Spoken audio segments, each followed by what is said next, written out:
तो ये सरस्वती लक्ष्मी ये कहाँ पीएचडी करके आई। सवारियाँ ऐसी सी दे रखी, कोई दुर्गा शेर पर बैठी है, कोई बत्तख पे बैठी है, कोई उल्लू पे बैठ कर या लक्ष्मी। क्या 10 सिर वाला आदमी कोई हो सकता है बनाएगा काल्पनिक रामायण बनाकर? मतलब इतिहास को तोड़ा मरोड़ा गए किया किसी ने, भगवान बना बना करके लोगों के हाथों में दे दिए। पूरी साइंस, ये साइंस है, ये कुदरत रचने वाला कोई भगवान नहीं है। कुदरत का ये कुदरत क्या है? व्हाट इज कुदरत? तो एक भगवान दूसरे के घर है कि वो राजकुमार में घुस गई या रणदीप रोड में घुस गई। और मैं कभी मंदिर नहीं गया। ये अचानक बदलाव कैसे आया? आज तक तो आप भी कहीं ना कहीं मानते थे भगवान को भी और भगवान कृष्ण। ये कह सकते हैं कि अभी तक धार्मिक तौर पर आप भी अंधेरे में थे, अब आपको ज्ञान। वैसे मैं बचपन से ही कभी मंदिर नहीं गया। पंचायत से मेंबर आप पार्लियामेंट तक के रामायण के, महाभारत के, हनुमान के, गणेश के, सबके खिलाफ बोलते हैं। आपको डर नहीं लगता कि लोग क्या 1000 डिग्री सेल्सियस आगों का पृथ्वी से 13 लाख गुना बढ़ और 2.5 लाख करोड़ किलोमीटर दूर उसे एक बांदर जाकर के निगल ले? कोई मतलब जो है ना, बांदर उसने पहाड़ में उठाकर भाग सकता है? आप राजनीति करते हैं, उत्तर प्रदेश में भी करने वाले हैं राजनीति भी। डर नहीं लगता कि 90% 95% लोग तो इनको मानने वाले हैं, 5% लोग होंगे जो नास्तिक होंगे। तो जो लोग इनको मानते हैं, मंदिर को, सारी चीज़ों को, भगवान को, आपको ये नहीं लगता कि ये खिलाफ होने लग रहे हैं आपके? कल नुकसान हो सकता है राजनीति। तुम्हारे बाप का समान है जो तुम इस तरह से मतलब जो है ना कहीं से लोगों को बहका। बातों बातों में बेबाक बात। हमारे साथ लोकतंत्र सुरक्षा पार्टी के संरक्षक और पूर्व सांसद राजकुमार। एक तरह से आपने जो जाटों वाला जो मसला था उसको कहीं ना कहीं पीछे छोड़ दिया, रामायण और महाभारत के पीछे आप लग गए। खास देखिए, हमारे लोगों का जो पिछड़ापन है वो सिर्फ और सिर्फ अंधविश्वास और पाखंड है। बदकिस्मती है कि हमारे देश में 33 करोड़ देवी देवता हैं। यही देश फकीर है क्योंकि अंधविश्वास है। जैसे ऊंची नीची जमीन पैदावार नहीं देती, ऊंची नीची सड़क गति नहीं देती, उसी तरह से ऊंचा नीचा समाज कभी आगे नहीं बढ़ सकता। हमारे समाज का जो दोहन हुआ है वो अंधविश्वास की वजह से हुआ। अंधविश्वास कैसे फैलाया गया कि जो गरीब है उसे डरा दिया गया क्योंकि अनपढ़ है, पढ़ा लिखा नहीं है, मानसिक तनाव में 3000 साल 5000 साल से मानसिक गुलाम चला रहा है। 4 वर्णीय व्यवस्था बनाई, ब्राह्मण, क्षत्रिय, वैश्य और शूद्र, और उसमें 3 वर्ण में तो 3 ही जात हैं और चौथे वर्ण में 6700 जाति है। और उन 6700 जातियों का अलग अलग ये नीचा, ये नीचा, ये नीचा, ये नीचा, ये ऊपर, इस प्रकार से व्यवस्था को, इस प्रकार से जब दलित समाज, शूद्र समाज, मैं कहूँगा शूद्र समाज को पढ़ने लिखने का अधिकार नहीं था, डराया गया था, भ्रांतियाँ फैलाई गई थी कि अगर शूद्र पढ़ेगा तो आंधी आएंगी, तूफान आएंगे, काल पड़ेंगे, महामारियाँ आ जाएंगी, प्रलय भी हो सकती है। इसलिए तालाबों तक उनको पानी नहीं पीने दिया, शिक्षा से दूर रखा। तो महात्मा ज्योतिबा फूले, जिसकी आज पार्लियामेंट में भी स्टैच्यू लगा रखा है, लेकिन उसके नाम की कोई छुट्टी नहीं है। माता सावित्रीबाई फूले, जिसने नारी जाति के लिए शिक्षा के प्रथम स्कूल खोल करके उनको शिक्षा देने का रास्ता खोला था, लेकिन उसकी किसी स्कूल कॉलेज में उसकी फोटो नहीं। सरस्वती की फोटो लग रही है, लक्ष्मी की फोटो लग रही है। अगर सरस्वती, जब औरत जाति को पढ़ने का अधिकार नहीं था, तो सरस्वती लक्ष्मी ये कहाँ पीएचडी करके आई? ये कौन से सन में हुई? ये कौन से मतलब जो है इनका वो था कि भाई किसकी बेटियां हैं और कहाँ क्वालिफिकेशन ली, जब क्वालिफिकेशन का अधिकार नहीं था। फिर सवारियाँ ऐसी सी दे रखी, कोई दुर्गा शेर पर बैठी है, कोई बत्तख पे बैठी है, कोई उल्लू पे बैठ कर या लक्ष्मी। उल्लू ने दिन में भी नहीं दिखता, चांद रोशनी में उल्लू को दिखता ही नहीं। हम रोशनी जगा रहे हैं कि लक्ष्मी हमारे घर में आएगी दीपावली वाले दिन, हमने चिराग जगा के रोशनी कर रखी है। जब उल्लू को रोशनी में दिखता नहीं, वो तो पता नहीं कहाँ लेकर चला जाएगा उसे, वो तो आएगी नहीं अपनी तरफ। देश में इस तरह का षड्यंत्र रचा गया कि धनतेरस ले भाई, धनतेरस है और भाई पूजा पाठ करना, दिवाली आ रही है जी, कुछ दान पुण्य करना, लोहे की धातुआं देनी है दान करने के लिए, धोती लंगोटी सब कुछ, पटाखे। अब धनतेरस है, लाला कह रहे लाला जदन मेरा है तो मेरे को दे दें। और ये पटाखे और ये दान पुण्य का सामान तें ले जा।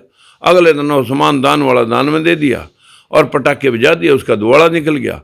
तीसरे दिन वही गोवर्धन, भाई यो गोवर्धन तेरा है, असली धन हमारा है, ये सिखाया गया बैकवर्ड को। तो व्यवस्था इतनी कारगर निचले लेवल पर चली गई कि जो हमारा ये मंदबुद्धि समाज कहूँगा मैं तो इसको, हालांकि ऐसी समाज समझ चुका है इस पाखंड को, हमारा समाज अभी मानने के लिए तैयार नहीं। क्या 10 सिर वाला आदमी कोई हो सकता है? रावण की बात कर रहे हो? हाँ, 10 सिर की वाला कोई आदमी हो सकता है? पुष्यमित्र शुंग ने बृहदत्त मौर्य कत्ल करके उसको, वो यहाँ का मूल निवासी राजा था, उसको 10वां राजा था चंद्रगुप्त मौर्य, बिंदुसार अशोक सम्राट की वंशावली का, उस 10वें राजा का कत्ल करके कि मैंने 10 बंद कर दिया, उसके 10 सिर बनाएगा, काल्पनिक रामायण बना करके, और उसको जो है ना दशहरा मनाते फिरते हैं हम लोग। ऐसे ही स्थिति जो है ना हमारे देश के अंदर दीपावली की, कि जिस दिन भाई राक्षस का कत्ल हुआ उस दिन हम दीपमाला जगा करके, जबकि दीपोदान उत्सव ये अशोक सम्राट ने 84,000 बौद्ध स्तूप बना करके ये उस दिन का त्यौहार था, उसकी पैरेलल खड़ा कर दिया। मतलब इतिहास को तोड़ा मरोड़ा गया। इतिहास के साथ जो है ना जो चालाक लोग थे, या यूं कहूँगा जो पढ़े लिखे लोग थे, उन्होंने अनपढ़ लोगों को जो पढ़ा दिया उन्होंने वो पढ़ लिया। अब हम कह रहे हैं हम पढ़े लिखे हो गए, हम पढ़े लिखे नहीं हैं, हम लिखे पढ़े लोग हैं। जो हमें लिख के दिया गया वो हमने पढ़ रखा। व्यवस्था में डराया कैसे गया कि भाई आप जो है ना दान पुण्य करो, ये जीवन में तो तुम गरीब रह गए, लाचार रह गए, अगला जीवन तो ठीक कर लो। अगला जीवन कैसे ठीक होगा? तो ये किया किसने?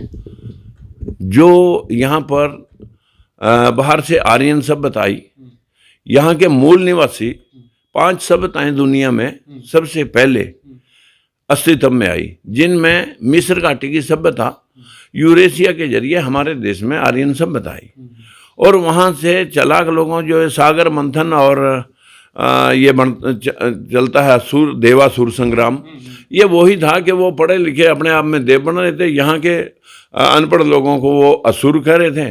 उनमें उन्होंने लड़ाई लड़ करके इनको गुलाम बना लिया, और जब गुलाम बन गए तो फिर जो जल्दी हथियार डाल गए वो तो ये बैकवर्ड क्लास है। उनको उन्होंने हल्के काम दे दिए, मेरी भैंस चराई है, मेरी सब्जी उगाई है, माली बन गया, भैंस चराने वाला जो है ना ग्वाला बन गया, और जिसने कपड़े धो दिए वो धोबी बन गया, जिसने कपड़े सिल दिए वो दर्जी बना दिया, जिसने मिट्टी के बर्तन बना दिए कुम्हार बना दिया, जिसने कपड़ा बुन दिया वो जुलाहा बना दिया। जो जो हमारे से काम लिया वो हमारी जाति पका दी। व्यवस्था इतने रिजिड हो गई कि 6700 जातियों में फिर ऊंचा नीचा जो देर तक लड़े उनको और भी ज़्यादा नीच काम दिए गए। मरे पशु उठावेगा, लेटरिन उठावेगा, झाड़ू मारेगा। ये व्यवस्था सुधर अति सुधर में डेवलप कर दी गई, और इसमें जो है 3 जो सिंधु घाटी की सभ्यता से ले करके जो गौतम बुद्धा जिसका फादर सुद्धोधन था, तब तक ये परंपरा चली। उसने आगे जब नर बलि पशु बलि दी जाती थी, उसने नर बलि पशु बलि पर बैन लगा दिया, और जैसे ही नर बलि पशु बलि पर बैन लगाया, जो व्यापार था, जो बाहर से आए हुए लोगों का व्यापार था, वो बंद हो गया, तो ये उसके दुश्मन हो गए। व्यवस्था ऐसी हुई कि गौतम बुद्ध जो अपना घर छोड़ करके वैराग्य में चला गया, और उसने दुनिया को संदेश दिया कि भगवान तुम नदियों नालों पहाड़ों में ढूंढते हो, भगवान तुम ही भगवान हो। जितने भी दुनिया में महापुरुष आए, चाहे वो कबीर साहब आए, चाहे रविदास जी आए, गुरु नानक देव आए, गुरु तेग बहादुर जी आए, गुरु गोविंद सिंह जी आए, या मैं तो आज के यूँ कहूँगा आज के महापुरुष भी कांशी राम जी हैं, बाबा साहब भीमराव अम्बेडकर है, महात्मा ज्योतिबा फुले, पेरियार रामास्वामी हैं, गाडगे साहब है, ये सारे जो समाज सुधारक थे, स्वामी विवेकानंद है, ये जितने समाज सुधारक थे, यही भगवान बाद में आज हम इनकी मूर्तियां लगा के इनकी पूजा कर रहे चौक चौराहों पर। इसी तरह जिनके हाथ में राज गया उन्होंने भी मूर्तियां बना करके लोगों के हाथ में, भगवान बना करके लोगों के हाथों में दे दिए। और ऐसी व्यवस्था आई कि जो डराया गया कि आप अच्छे पुण्य कर्म करो, दान करो, जो कमावा सारा दान कर दो, भंडारे लगा दो, अच्छे कर्म कर लो, पुण्यदान करो पूरा जोर लगा करके, अगला जन्म ठीक हो जाएगा, अगला जन्म में तुम्हारी आत्मा स्वर्ग में जाएगी, नहीं तो नरक में जाएगी, झुलसे जाओगे। ऐसे ऐसे डरावने सपने लगाए गए। तो मैंने कुछ लोगों से पूछा था कि आप कह रहे हो कि जो जितने ऋषि मुनि हैं वो कहते हैं इंसान 4 तत्व का पुतला है, 5वां सभी जीव जंतु 4 तत्व के पुतले हैं, 5वें इंसान के पास बुद्धि फालतू है। हमारा जो देश है इसी में सबसे ज्यादा अंधविश्वास और पाखंड है। यहाँ पर स्वर्ग और नरक की कामनाएं दिखाई जाती हैं। स्वर्ग में जाओगे, नरक में जाओगे अगर माड़े काम करोगे, नीच काम। स्वर्ग नरक तो यही है धरती पे। आपका बाल बच्चे कहना मानते हैं, समाज में इज्जत लेने देने का, घर रोटी पानी का जुगाड़ ठीक है, घर में बीमारी नहीं, मुकदमा नहीं, तो आपका घर स्वर्ग है। और दूसरे विपरीत इसके कि घर में 2 पैसे के लिए लठम लट्ठी हो रहे और घर में झगड़े और फसाद चल रहे हैं, खून के प्यासे हो रहे हैं और लेने देने का कोई जुगाड़ नहीं, वहाँ नरक है। लेकिन नरक स्वर्ग और नरक ऊपर नीचा, धरती के नीचा नरक और ऊपर स्वर्ग बना रखा। जबकि मैं पूछा उन लोगों से, मैं कहा आप लोग कहते हैं कि मैं मर के आत्मा अजर है, अमर है। अगर आत्मा अजर है, अमर है, तो फिर जब देश आजाद हुआ तो 23 करोड़ लोग थे हम, अब हो रहे हम 140 करोड़ लोग, तो 117 करोड़ आत्माएं कहाँ से आई? ये जन्म तो लेती नहीं, तो 23 करोड़ ही रहनी चाहिए थी।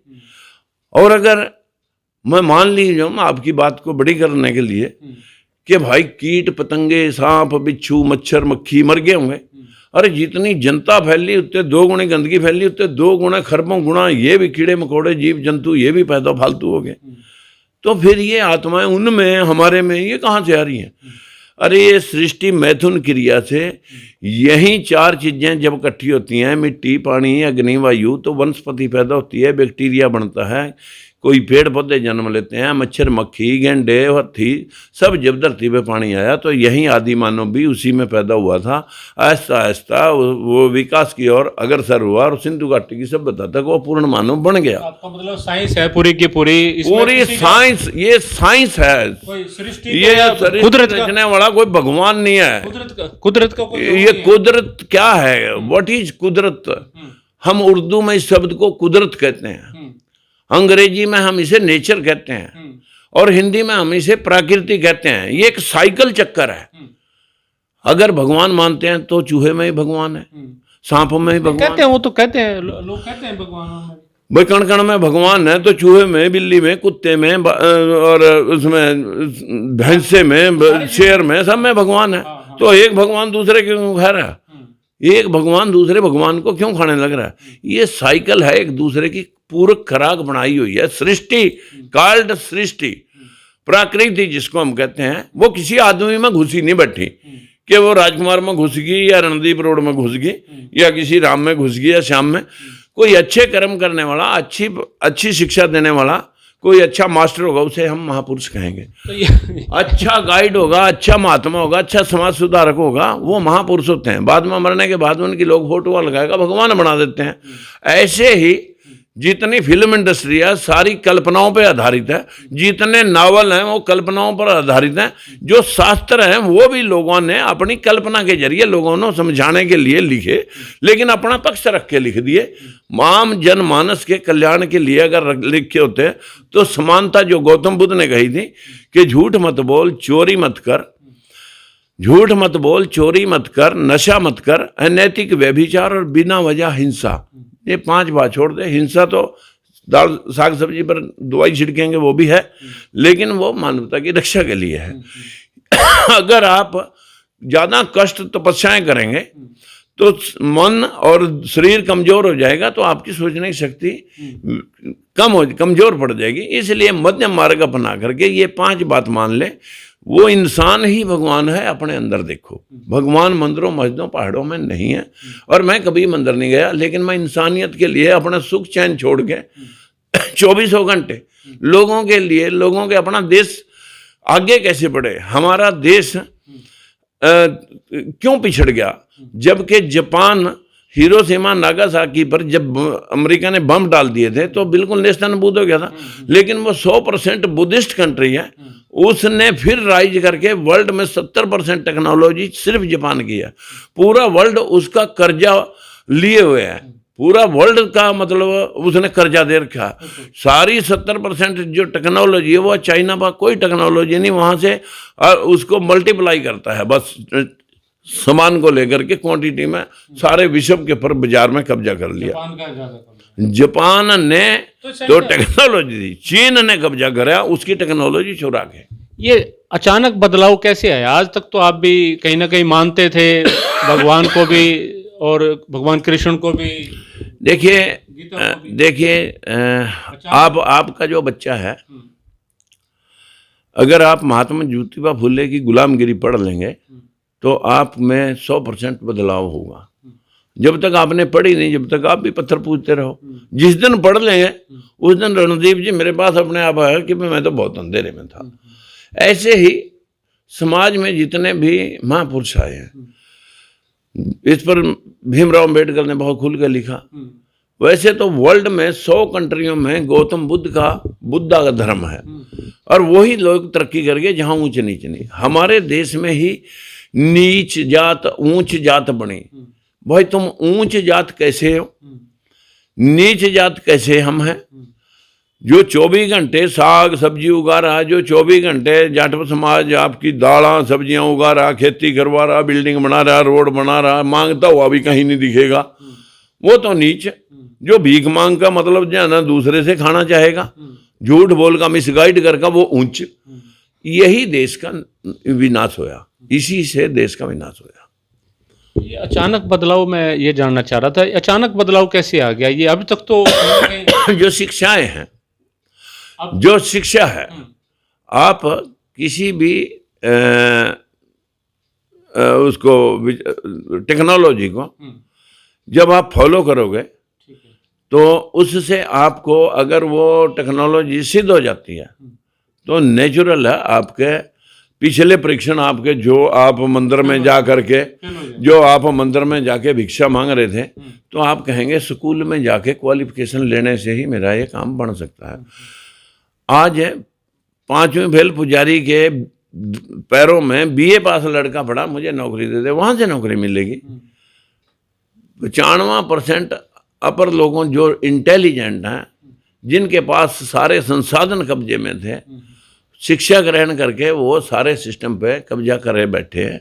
और ये जो नीचा सुदर समाज है जिसमें 6700 जातियाँ हैं, यही भटक रहा है। जबकि बाबा साहब भीमराव अम्बेडकर ने ये बहुत खुल करके लोगों को कहा कि मैं एक ऐसा हथियार आपको दे के जा रहा हूँ, जब आपका जी करेगा इसको अच्छे ढंग से चला के अपने पक्ष में चला करके सत्ता तक आपने जाना है। जब सत्ता तुम्हारे पास होगी तो कोई आदमी आपके हकों का शोषण नहीं कर सकेगा। तो ये कह सकते हैं कि अभी तक धार्मिक तौर पर आप भी अंधेरे में थे, अब आपको ज्ञान। मैं ये बात कहता हूँ, मैं ये बात 100% कहता हूँ कि मैंने जिस दिन से गुलामगिरी पढ़ी है और जिस दिन से गौतम बुद्ध को पढ़ा है, उस दिन से इसका जो है ना अंधेरा हमारा दूर हुआ है कि ये बहुत समाज पूरे अंधेरे में है। वैसे मैं बचपन से ही कभी मंदिर नहीं गया, मेरे हाथों में ये एंटेना अभी तक है। 15 एकड़ जमीन जंगलों की तोड़ के बटाई पे लेके वो काम किया। सेल्फ मेड आदमी है। हाँ, मैं कभी मंदिर नहीं गया। गांव की पंचायत से मेंबर, पार्लियामेंट तक के रामायण के, महाभारत के, हनुमान के, गणेश के, सबके खिलाफ बोलते हैं। आपको डर नहीं लगता कि लोग? मैं खिलाफ नहीं बोलता, मैं लोगों को रास्ता दिखाता हूँ कि भाई आप एक बात बताएं, क्या 1000 डिग्री सेल्सियस आगों का गोला और क्या मतलब जो है ना पृथ्वी से 13 लाख गुना बड़ा और 2.5 लाख करोड़ किलोमीटर दूर, उसे एक बंदर जाकर के निगल लेगा। और सारे टीवी चैनल दिखा रहे हैं यार, पूरा वर्ल्ड में पता ही नहीं लगेगा कि कौन खा गया सूरज को। क्या 10 सिरों वाला कोई आदमी हो सकता है? क्या एक कोई मतलब जो है ना बंदर उसने पहाड़ में उठा कर भाग सकता है, जिसमें सारी रात में जड़ी बूटी नहीं पाई और उसने जो है ना वो 1 मिनट में सूर्य ने निकल गया। देश के अंदर इतना अंधविश्वास प्रचंड रूप से लिख करके लोगों को पढ़ा दिया गया, लोग उसी में भगवान को मानने बैठे हैं। भगवान तो इंसान अपने अंदर टटोड़ो, इंसान जब अपने अंदर खोजेगा, उसे हमारा धर्म है इंसानियत, जाति है जमीर। जमीर जिंदा हो, इंसानियत के लिए काम करो है। वो इंसान भगवान है। आप राजनीति करते हैं, उत्तर प्रदेश में भी करने वाले हैं राजनीति, डर नहीं लगता कि 90% 95% लोग तो इनको मानने वाले हैं, 5% लोग होंगे जो नास्तिक होंगे? ये नहीं लगता भी ये आप इसको नास्तिक न कहें। नहीं, खिलाफ हो जाएगा? नहीं, आप नास्तिक कह रहे हो, ऐसा कुछ नहीं है। नास्तिक क्या होता है कि जो प्रकृति को नहीं मानता। प्रकृति एक चीज है, प्रकृति को मानते हैं। जिसने सारी सृष्टि का जो एक साइकिल है, मैं उसको ही मानता हूँ, उसमें मैं भी हूँ। जैसे इंसान पैदा होता है, यही सृष्टि 4 चीजों के मिलन से, बैक्टीरिया, जब मिट्टी, पानी, अग्नि, वायु मिलते हैं तो बैक्टीरिया पैदा होता है। जो तत्व ज़्यादा होगा, मेंढक का होगा, मेंढक बन जाएगा, बिच्छू का बिच्छू बन जाएगा, मच्छर का मच्छर बन जाएगा, वनस्पति होगी, वनस्पति बन जाएगी। ऐसे यहाँ सृष्टि, यहीं फिर मैथुन क्रिया से कुछ बैक्टीरिया से पैदा होती है। जैसे आदमी दाना छोड़ दे 8 दिन तो बैक्टीरिया शरीर के मैल से बनेगा और उसमें जुआ पड़ जाएंगी। तो ये सारा जो सिस्टम है, ये रिसर्च है। ये उस रिसर्च के मुताबिक जब मैं कभी मंदिर नहीं गया, तो जो मंदिर जाने वाले लोग हैं, सारा सौदा उनको मिलना चाहिए था। और मेरे को जो आदमी 4 रुपए की मजदूरी करे बैठा, लेबर की, या बाल मजदूरी जिसने कर रखी हो, और 4 रुपए की मजदूरी कर रखी हो, और वो एक डायरेक्ट इनडायरेक्ट 10,000 लोगों के रोजगार का इंतजाम परमात्मा ने हमारे साथ हाथ से करवाया हो। जो हमारा बिरला सरिया है, जो LPG सिलेंडर के 3-4 प्लांट हैं, तो ये सारे जो सिस्टम तक पहुंचने के लिए आखिर कहीं मंदिर का रोल नहीं है। रोल है अपने दिमाग का, रोल है मौके को समझने का, और रोल है बड़े रिस्क उठाने का। बड़े रिस्क उठाए, गांव की पंचायत से मेंबर पार्लियामेंट तक के पॉलिटिक्स में, और एक मजदूर से लेके एक बड़ी इंडस्ट्री तक के सारे रिस्क फैक्टर। इसलिए इसमें मंदिर का रोल कहीं ना कोई से, इसमें देवी देवता का रोल, इसमें ये सारा कर्म और एफर्ट्स और रिस्क और मौके को समझना। तो जो लोग इनको मानते हैं, मंदिर को, सारी चीज़ों को, भगवान को, आपको ये नहीं लगता कि ये खिलाफ होने लग रहे हैं आपके? कल नुकसान हो सकता है राजनीति में। देखिए रोड जी, आपके खिलाफ लामबंद भी हो सकते हैं लोग। देखिए रणदीप भाई, मैं आपको अभी भी बात कर रहा हूँ, जिसे वोटों की भूख है वो तो लोग चुप रहेंगे। मैं तो वोटां लेगा 8वें महीने में कह दिया था, ये बड़ी तुम्हारी चपड़ास। जहाँ सुप्रीम कोर्ट के फैसलों को भी 300 सदस्यों वाली पार्टी गुंडागर्दी के आगे हथियार डाल के खड़ी हो जाए, आज उनको औकात छिका दी ना, आज उनको थूक के चाटना पड़ रहा है। वही वजह थी वो। मेरा अगर वोटों का ध्यान रख करके मैं खोलूं तो फिर मैं कुछ बोल नहीं सकता, सच्चाई मैं नहीं बोल पाऊंगा। मैं तो बंसीलाल से लड़ा, चौटाला से भी लड़ा भेदभाव के खिलाफ, और बीजेपी से भी लड़ा भेदभाव के खिलाफ, और कांग्रेस बीजेपी दोनों एक सिक्के के 2 पहलू हैं। ये वही व्यवस्था है जो 100 आदमी कल उधर से टिकट लेकर इधर बैठे हुए हैं। जब तक देश में इस तरह का राज चलेगा, झूठा मक्कार भाषण दे देकर लोग घोषणा पत्र दिखा करके लोगों को लूटेंगे कि 15 लाख देंगे, 2 करोड़ नौकरियां देंगे, 1.5 गुना समर्थन मूल्य लगाएंगे, 2 गुनी आमदनी कर देंगे, ये सारे छलावे। कोई पूछने वाला नहीं है कि जब अगला चुनाव आता है फिर एक घोषणा पत्र लाते हैं। अभी कांग्रेस घोषणा पत्र ला रही है, स्कूटी भी देंगे, लैपटॉप देंगे। तुम्हारे बाप का सामान है जो तुम इस तरह से मतलब जो है ना कहीं से लोगों को बहका रहे हैं, और कुछ देंगे नहीं, तुम देना कुछ नहीं, लेकिन बहकाया जा रहा है। हमारा मतदाता जब तक झूठ के पीछे भागेगा तो उसका सर्वनाश इसी तरह 75 साल जैसे हुआ ऐसे ही होता रहेगा। तो ऊन भेड़ की है, कंबल भी उसी को दे रहे हैं। हाँ, ये भेड़ की खाल में छुपे हुए भेड़िए हैं जो है ना आपको जो है ना अंदर से पूरा चाट चुके हैं। तो पहले एक राजनीतिक और प्रशासनिक सिस्टम के खिलाफ थे, बोल रहे थे, अब धार्मिक सिस्टम के भी खिलाफ हो गए। ब्राह्मण जो है ना खासतौर से बोलने लगे कि ये क्या कर रहे हैं। मैं क्या कर रहा हूँ, मैं लोगों को जो गुलामगिरी है वो पढ़ा रहा हूँ। गुलामी छोड़ो, इंसान बनो, जातियाँ तोड़ो। अभी कल परसों में एक का इंटरव्यू देख रहा था, वो चैनल का, नेशनल दस्तक का। उसमें 5 बार पूछा, एक इंजीनियर जो त्रिवेदी था मेरे ख्याल, कोई नाम उसने ऐसा दिया, बोले हम जाति खत्म करना चाहते हैं। भाई जातियां बनाई किसने थी? ये जातियां बनाई किसने थी? द्विवेदी जी तुम्हारी तो बनाई हुई हैं, और अब तुम खत्म करना चाहते हैं तो रोटी बेटी की साझी कर लो, देखते हैं कि तुम करते हैं नहीं करते। जो लोग जातियां बना करके नीच दूसरे को समझते हैं, वो लोग दूसरे को किस एंगल से नीच बता रहे हैं, कोई उनके ऊपर इस बात का मुकदमा करने वाला नहीं रहा कि भाई जो तुम लोगों को नीच बता रहे हैं।